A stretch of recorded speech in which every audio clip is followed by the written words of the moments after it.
नमस्कार दोस्तों, मैं अंकुर उपाध्याय स्वागत करता हूं आप सभी का आपके अपने YouTube channel share market analysis में।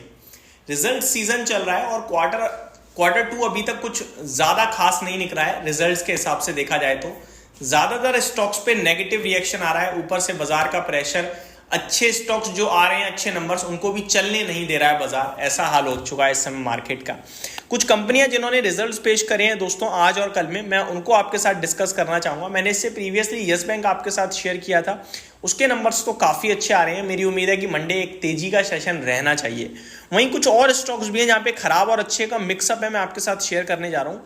एक चीज़ समान है, एक चीज़ कॉमन है, और वो है डिविडेंड। बड़ा डिविडेंड आया दोनों ही कंपनीज की तरफ से। पहला स्टॉक है दोस्तों नुवामा वेल्थ मैनेजमेंट। कंपनी का भाव है 6,500 का, इनफैक्ट 6,680 रुपए का, 6,680 रुपीज़ का।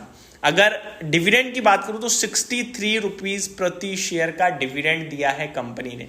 स्टॉक के प्राइस से काउंट करो तो ये सिंगल क्वार्टर में कंपनी का डिविडेंड 1% का हो गया, तो इन्वेस्टर्स काफ़ी खुश होंगे इस डिविडेंड से। और वहीं शेयर बाजार से जुड़ी हुई कंपनियां ज़्यादातर अच्छी परफॉर्मेंस दिखा रही हैं। सेम नुवामा वेल्थ मैनेजमेंट ने भी करा है। कंपनी की बात करूं तो कंसोलिडेटेड नेट प्रॉफिट 145 करोड़ से बढ़कर 260 करोड़ हो गया है ईयर ऑन ईयर बेसिस पे। वहीं क्वार्टर ऑन क्वार्टर देखें तो 220 करोड़ से बढ़कर 260 करोड़ हो गया है, तो दोनों ही पैरामीटर्स पे आउट परफॉर्म है।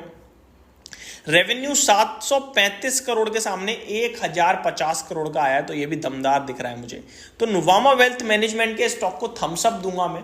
इस कंपनी की बात करें तो इसको मैंने करीब 4,500 रुपए से आपके साथ डिस्कस किया हुआ है, जहां पे आनंद राठी वेल्थ मैनेजमेंट, नुवामा और 361 तीनों मेरे को पसंद आते हैं। और इन तीनों कैटेगरी में सबसे अच्छा आनंद राठी लगता है, जो गिरावट में एड ऑन डिप हमेशा करना चाहिए। नुवामा की बात करें, ये भी बहुत अच्छी कंपनी है, बहुत अच्छा लगता है। इसको आप इस भाव पे तो ना लें तो ज़्यादा बेटर है। नीचे आता है बाजार की करेक्शन में, अभी तक तो करेक्ट नहीं हुआ है ये स्टॉक, लेकिन करेक्शन में मिलता है देन डेफिनेटली इसको आप कंसीडर कर सकते हैं। लिक्विडिटी थोड़ी उतनी नहीं रहती है इस स्टॉक में, थोड़ी कम है, लेकिन स्टॉक बड़ा अच्छा है, बड़ा शानदार है। आगे बढ़ते हैं दूसरे स्टॉक की तरफ। आप सभी का फेवरेट कोल इंडिया, इसने डिविडेंड बड़ा दमदार दिया है दोस्तों। 461 रुपीज़ के लेवल्स पे क्लोजिंग आई है, लगभग 3.25% घटकर बंद हुआ है कल के ट्रेडिंग सेशन में। कंपनी ने 15.75 रुपए का डिविडेंड दिया है। अगर स्टॉक के प्राइस से काउंट करूं तो मोर देन 3% का तो डिविडेंड हो गया है, तो काफ़ी बढ़िया लगेगा इन्वेस्टर्स को। कॉन्ग्रेचुलेशन सबसे पहले तो कि भैया आपकी कंपनी ने बहुत अच्छा डिविडेंड दिया है। नंबर्स में मजा नहीं आ रहा दोस्तों, टॉप लाइन टूटी है, यानी रेवेन्यू फ्रंट पे ही खराब हो गया है, बताना चाहूंगा। बाकी नंबर्स, रेवेन्यू घटी है इसलिए सब खराब हो गया, अदरवाइज ओवरऑल देखो तो बढ़िया है। फॉर एग्जांपल रेवेन्यू 10,000 करोड़ से घटकर 8,620 करोड़ रह गई, यानी आपकी बिक्री ही जब ज्यादा नहीं हुई है तो मार्जिन ज्यादा करके प्रॉफिट आपका आना ज्यादा मुश्किल हो जाएगा। तो रेवेन्यू टूट गया है, लेकिन मार्जिन की बात करूं 24.82% से 28.09%, ऑलमोस्ट 300 बेसिस पॉइंट्स का जंप है मार्जिन में, 320 बेसिस पॉइंट समथिंग का। तो ये मार्जिन एप्रिसिएशन बाजार जरूर पॉजिटिवली लेगा, लेकिन रेवेन्यू जो टूटा है वो नेगेटिव भी है और काफी बड़ा नेगेटिव है। वहीं अगर मैं प्रॉफिट की बात करूं तो 6,290 करोड़ पे प्रॉफिट आया है कंपनी का, जो कि ईयर ऑन ईयर बेस पे 8,040 करोड़ से घटकर आया है, क्योंकि रेवेन्यू टूटा है इसलिए मुनाफा टूट गया। और अगर क्वार्टर ऑन क्वार्टर देखें तो 10,960 करोड़ से घटकर आया है। हालांकि कोल इंडिया को हमें ईयर ऑन ईयर बेसिस पे चेक करना होगा, क्योंकि कोयला की खपत तब ज्यादा होती है जब गर्मी ज्यादा होती है, बिजली का उत्पादन होता है। नॉर्मल केसेस में हम उसे अलग अलग तरीके से ही देखते हैं, तो हम ईयर ऑन ईयर बेसिस पे कंपेयर करते हैं, जहां पे मुनाफा भी घटा है, रेवेन्यू भी घटा है, लेकिन मार्जिन बढ़कर आए हैं। ये बड़ा दमदार लगा मुझे।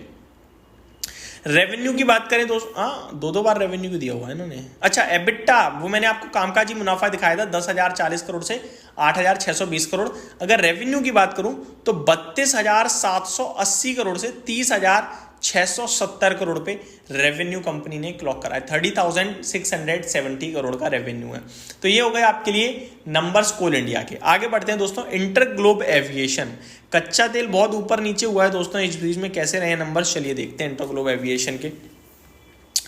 इंटरग्लोब एविएशन की बात करें दोस्तों तो नंबर्स आए थे आपके लिए कल, उसके बाद कमेंट्री भी बहुत कुछ आई है, रिजल्ट शेयर करता हूं। प्रॉफिट नहीं है, लॉस है 990 करोड़ का, जो कि 188 करोड़ के प्रॉफिट से घटकर 990 करोड़ का लॉस हो गया है। तो तो गंदा है नंबर।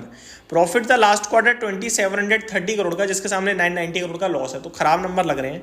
लेकिन रेवेन्यू अच्छा है, 14,900 करोड़ से 16,970 करोड़। कामकाजी मुनाफा 2200 करोड़ से 1618 करोड़ है, तो कामकाजी मुनाफा मार्जिन 14.47% से 9.53%, खराब नंबर लग रहे हैं दोस्तों। अब कमेंट्री है कुछ। IndiGo Q2 ASK 38.2 billion, IndiGo Q2 load factor 82.6, check करते हैं और कुछ इंपॉर्टेंट हो तो। IndiGo CEO says international capacity share expected to reach targeted 30% by FY25, says number of aircraft grounded has been begun to reduce. Commentary में कुछ नेगेटिव नहीं है देखा जाए तो। बाकी IndiGo investment of up to 295 crore rupees in IndiGo ventures fund Q2 update है दोस्तों। नंबर्स इसके भी मजेदार नहीं लग रहे हैं। तो ये 3 स्टॉक्स थे जहाँ पे नुवामा ठीक नंबर है, लेकिन स्टॉक कैसा चलेगा देखने वाली बात है। कोल इंडिया खराब नंबर लगे मुझे, लेकिन डिविडेंड बहुत अच्छा है तो गिरना मुश्किल है। इंडिगो के थोड़े से वीक लग रहे हैं। ये मेरी तरफ से अपडेट थी। Thank you so much for watching this video. Have a great day guys.